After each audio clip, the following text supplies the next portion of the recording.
Mom said, "You're the most useless child we have."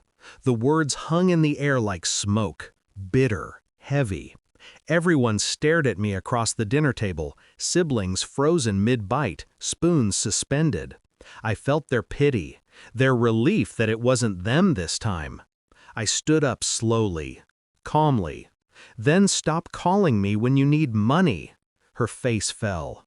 The room went dead silent. You could hear the hum of the fridge, the clock ticking behind her trembling hand. That was the night everything broke. Or maybe it was the night I stopped pretending it wasn't already broken. I used to think she loved me. I really did. When I got my first job, I sent money home every month, without fail. I told myself it was gratitude. She called me her pride then, her golden one. "You're the only one I can rely on," she'd say. I'd smile through the phone, pretending her voice didn't sound like a transaction. But love, I learned, is never built on usefulness. It's built on presence. And she was never there unless she needed something. The others, my siblings, saw it too, but they stayed quiet. It's easier to let someone else be the family's backbone when you're comfortable leaning. Then the pattern shifted. The calls got shorter, colder. She'd forget to ask how I was, skip straight to the requests. Tuition for one, rent for another, her medical bills. I paid, every time. Until I didn't. The day I found out was ordinary. It always is. A message from my youngest sister. "Don't worry, Mom says she'll tell everyone you refuse to help her again." Again? I scrolled further up the thread. Screenshots. Messages from my mother to the family group chat I wasn't in.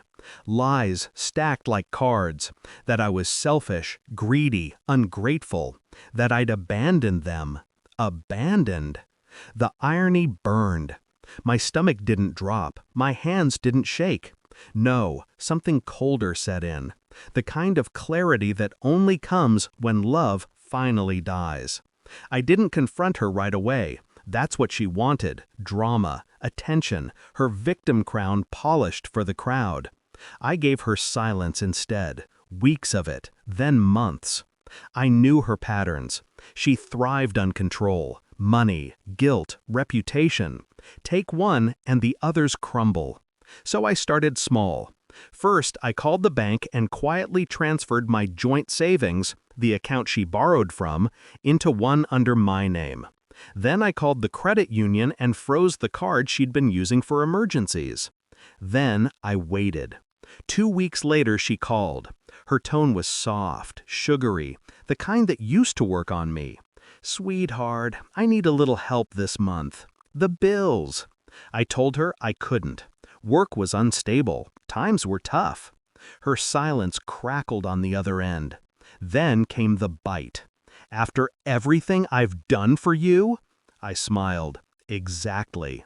The calls multiplied after that.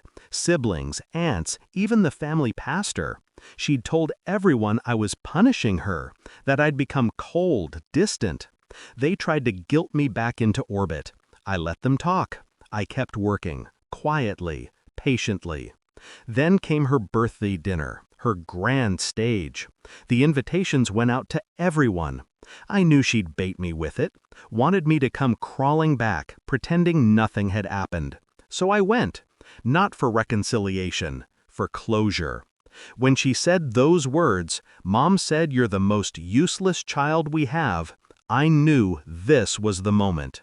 Her performance, her final act, and I gave her mine. Then, "Stop calling me when you need money." You could feel the room shift, the weight of truth landing like a hammer. My siblings' faces changed. Confusion, realization, shame. They looked at me, then her, piecing together everything they'd ignored. Her lips trembled. "How dare you?" "No," I cut in. Calm, controlled. "How dare you? I've paid your debts, covered your lies. You've used me like an ATM with feelings. But I'm done." I slid an envelope across the table. Documents, bank transfers, statements, proof of every payment I'd made for her over 7 years. "You said I never helped?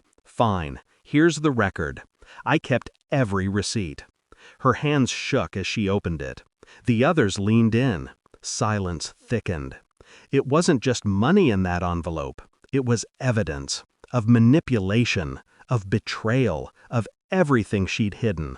I stood. You wanted to make me the villain. I'll play the part, as long as you remember who wrote the script. Then I walked out. That was a year ago. She hasn't called since. Sometimes I hear from my siblings. They've started seeing her for who she is. One even apologized.